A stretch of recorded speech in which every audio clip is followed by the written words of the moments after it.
বেডরুমের ভেতর প্রবেশ করতে লীনা দেখতে পেল পলাশ প্রচন্ড রাগে চোখ মুখ লাল করে বিছানার উপর বসে আছে। লীনাকে দেখে পলাশ উত্তেজিত হয়ে দাঁড়িয়ে গিয়ে বলল, এত সকালবেলা তুমি কোথায় গেছিলে? লীনা মুচকি হেসে বলল, নাস্তা করেছো? আমি তোমার কাছে জানতে চাইছি তুমি সকালবেলা কোথায় গেছিলে। তোমার অফিসের সময় হয়ে গেছে, নাস্তা না খেলে চলো আমি তোমাকে নাস্তা দিই। লীনা, আমি জানতে চাইছি তুমি এই সাত সকালবেলা কোথায় গেছিলে। আচ্ছা, আম্মা নাস্তা খেয়েছে কিনা ওষুধ খেয়েছে কিনা একটু জেনে আসি। বলেই লীনা আবার রুম থেকে বের হয়ে গেল। পলাশ পেছন থেকে কয়েকবার ডাক দিল, কিন্তু লীনা শুনল না। পলাশ রাগে সাপের মতো ফুসফুস করতে লাগলো। লীনার পিছু নিল। শাশুড়ির রুমের সামনে আসতেই পলাশ লীনার হাত ধরে টান দিয়ে দাঁড় করিয়ে বলল, আমার প্রশ্নের জবাব না দিয়ে তুমি এড়িয়ে যাওয়ার চেষ্টা করো না। আমি আমার প্রশ্নের জবাব চাই। এত সকালবেলা তুমি কোথায় গেছিলে? লীনা মুচকি হেসে বলল, তুমি জানো আম্মু অসুস্থ, সময় মতো খাবার খেতে হয়, তারপর ওষুধ খেতে হয়। আম্মাকে খাইয়ে নেই। আশ্চর্য, আমি তোমাকে কি প্রশ্ন করছি আর তুমি আমাকে কি উত্তর দিচ্ছ? তোমার সমস্যা কি লীনা? সমস্যা আমার না, সমস্যাটা তোমার। বলেই লীনা তার শাশুড়ির রুমের ভেতর প্রবেশ করলো। পলাশ টেনশনে পড়ে গেল।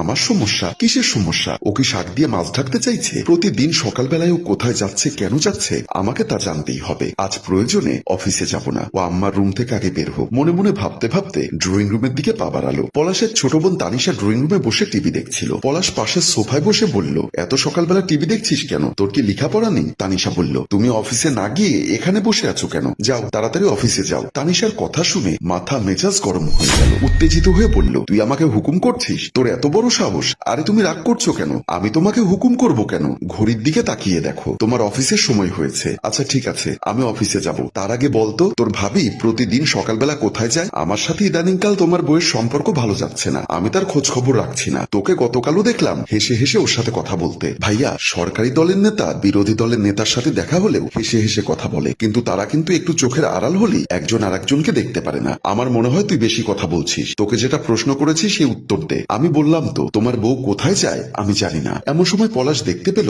লীনা রান্নাঘরের দিকে যাচ্ছে। পলাশ বসা থেকে উঠে রান্নাঘরের দিকে চলে গেল। রান্নাঘরের সামনে আসতেই লীনার সামনে দাঁড়ালো। লীনা বলল, কি ব্যাপার, তুমি এখনো অফিসে যাওনি? আমার প্রশ্নের উত্তর না পাওয়া পর্যন্ত আমি অফিসে যাব না। এমন সময় পলাশের মা ফরিদা বেগম পেছন থেকে এসে দাঁড়িয়ে পড়ল। বৌমা প্রতিদিন সকালবেলায় কোথায় যায় তুই এটা জানতে চাচ্ছিস তো? পলাশ কিছুটা অবাক হয়ে বলল, আমি এটাই জানতে চাইছি। অবশ্যই তুই রাইট আছিস, স্বামী হিসাবে এটা জানা তোর অধিকার বা দায়িত্ব। আম্মা, এত কথা না বলে আমাকে সরাসরি বললেই তো হয়। কেন প্রতিদিন সকালবেলায় বাহিরে যায়? কোথায় যায়? কেন যায়? তোর মেয়ে মৃত্তিকার স্কুলের সামনে যায়। কথাটি শোনা মাত্র পলাশ চমকে উঠল। আমতা আমতা করে বলল, মা এসব কি বলছো? তুই কি বুঝতে পারছিস না আমি কি বলছি, নাকি সোজা জিনিসটাকে আরো পেঁচানোর চেষ্টা করবি? এবার তুমি বলো, তুমি এত বছর কেন এই সত্যটা লুকিয়ে রেখেছো? আসলে আসলে কি, কত বছর আগে মৃত্তিকার মাকে তুই বিয়ে করেছিলি? কিভাবে মৃত্তিকার মা মারা গেল? তোমরা এত কথা কিভাবে জানলে? আমরা কিভাবে জেনেছি সেটা পরে বলি, আগে সত্যি করে বলতো